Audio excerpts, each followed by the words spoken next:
ध्यायेदाजानुबाहुं धृतशरधनुषं बद्धपद्मासनस्थं पीतं वासो वसानं नवकमलदलस्पर्धिनेत्रं प्रसन्नम् वामाङ्करूढसीतामुखकमलमिल्ललोचनं नीरदाभम् नानालङ्कारदीप्तं ददतमुरुजटामण्डलं रामचन्द्रम्। श्रीरामचन्द्राय नमः। सद्गुरुदेव नमः।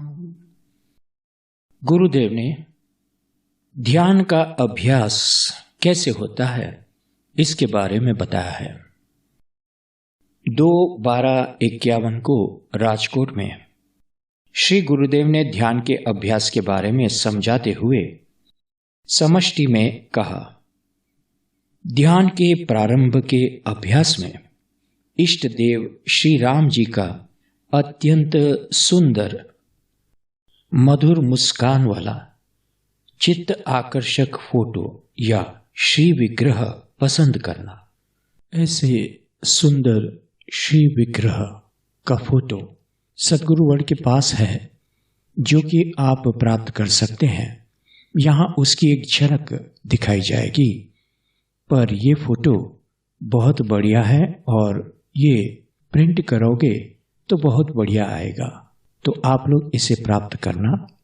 अगर इसे प्राप्त करना है तो आप सद्गुरु वर्ड को लिखिए और उसे प्राप्त कीजिए। ध्यान के प्रारंभ के अभ्यास में इष्ट देव श्री राम जी का अत्यंत सुंदर मधुर मुस्कान वाला चित्त आकर्षक फोटो या श्री विग्रह पसंद करना। भगवान का फोटो ठीक उतनी ही ऊंचाई पर रखना जिससे तुम्हारी आंखें बिल्कुल सीधी भगवान की आंखें पर रहे। एक हाथ और एक बीता की दूरी पर और उतनी ही ऊंचाई पर ठीक तुम्हारे सामने ही श्री विग्रह रखना। चलते फिरते, खाते पीते, सोते उठते अर्थात हर एक क्रिया करते समय मन में वही सुंदर स्वरूप जमाते रहना। नियम के समय प्रारंभ में भगवान के सामने अत्यंत अनुराग से खूब देखो और प्रार्थना युक्त अनुनय विनय की बातें करना। फिर आंखें बंद करके उसी स्वरूप को भ्रकुटी में देखना और उसी दर्शन में स्थिर रहना। एकाग्रता टूटने पर फौरन आंखें खोलकर पुनः भगवान का दर्शन करना अर्थात भगवान में मन लगाना और उसी स्वरूप को भ्रकुटी में पुनः स्थिर करना। लक्ष्य स्वरूप के अतिरिक्त और कोई बहिरंग विषय संकल्प में वृत्ति जाने लगे तब फौरन उसको पकड़कर फिर से स्वरूप के दर्शन में गुण अनुसंधान पूर्वक लगाते रहना। इतने पर भी जब मन स्थिर न रहे तब फौरन ही भगवान के स्वरूप वर्णन की स्तुति करने में मन लगाना अर्थात उसी स्तुति के अनुकूल भाव तथा अर्थ अनुसंधान मन में प्रयत्न पूर्वक उदय करना और उसी को पुष्ट करते रहना। भाव की पुष्टि होने पर श्री विग्रह या फोटो के स्वरूप में चैतन्य प्रकट होता ही है।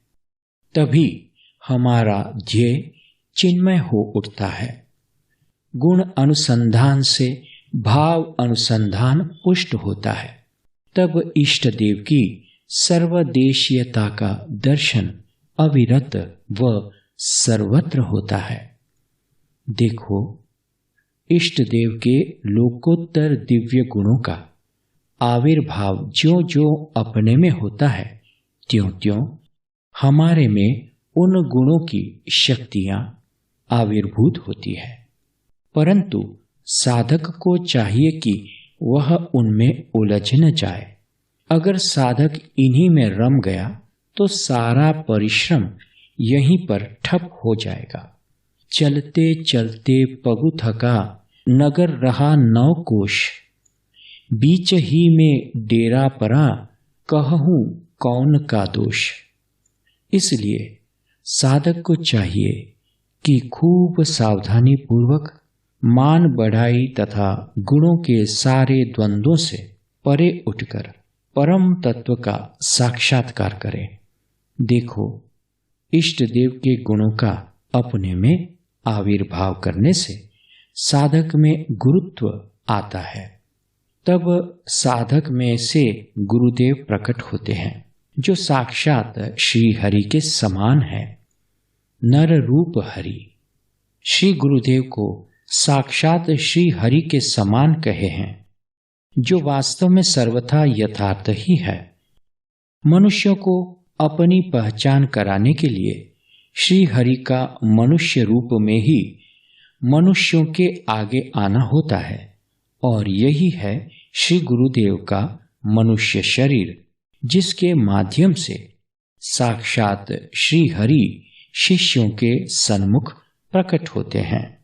इसलिए गुरुदेव में मनुष्य बुद्धि करना महान पातक है।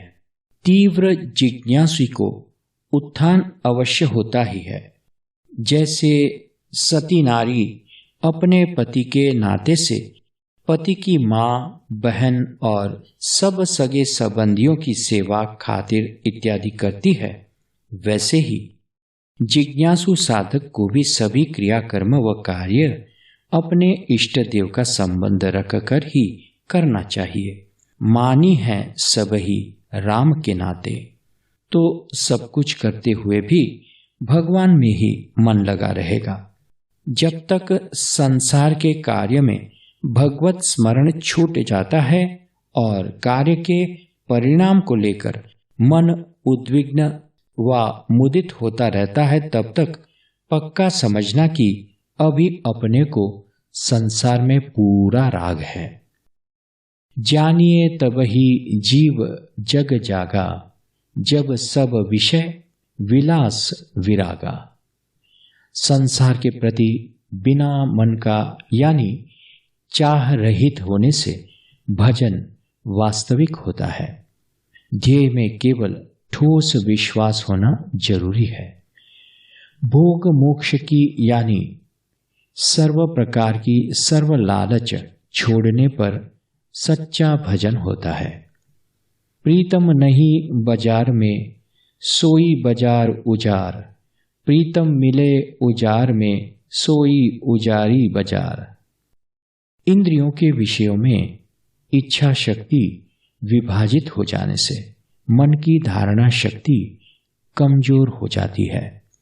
सभी ओर से समेटकर उसे केवल कल्याण की एकमात्र जिज्ञासा में लगाने से सब कुछ मिल जाता है।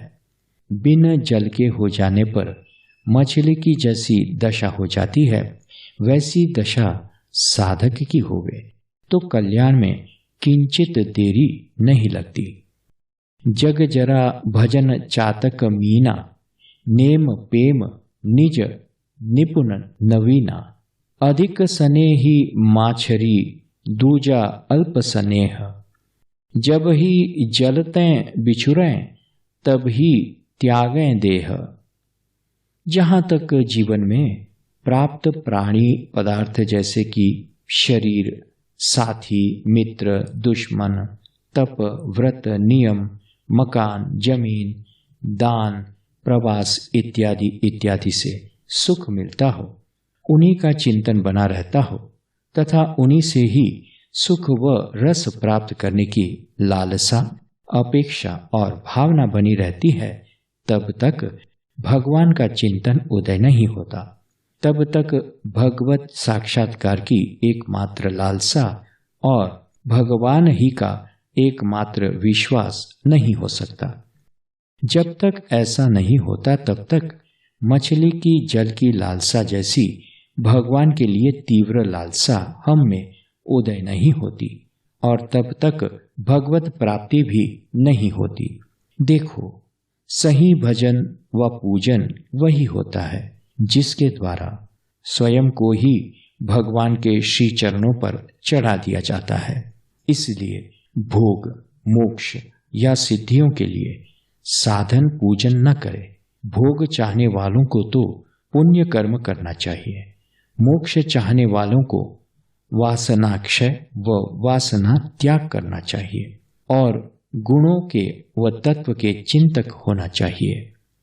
जो कुछ नहीं चाहता है और अपना सब कुछ निछावर कर देने के लिए तैयार हो, वही भगवत भक्ति व भगवत भजन कर सकता है।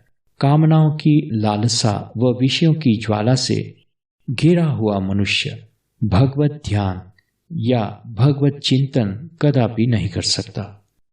भजन होता है भगवान के लिए, न कि कामना पूर्ति के लिए।